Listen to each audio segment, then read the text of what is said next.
waad salaamantihiin. waa Burny Bear oo ka socda waaxda dabdamiska ee St. Paul. Waxaan kuu sheegayaa wax aad muhiim u ah ee ku saabsan in qalabka kaadiga qiiqa uu shaqaynayo. Waxaad u baahan tahay in dabaq kasta oo gurigaaga ka mid ah uu ku rakiban yahay qalabka kaadiga qiiqa, meelaha la seexdo gudahooda iyo bannaankoodaba. Haddii qalabkaaga kaadiga qiiqa uu leeyahay batari, waa inaad batarigaas beddeshid sannadkiiba hal mar. qalabka kaadiga qiiqa waa in la beddelo 10 sannaba hal mar. qalabkaaga kaadiga qiiqa wuxuu badbaadinayaa qoyskaaga. hubi inuu shaqaynayo maanta.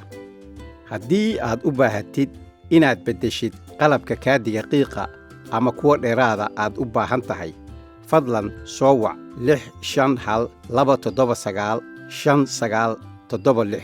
waan kaa caawin karnaa arrintaas. nabadgelyo.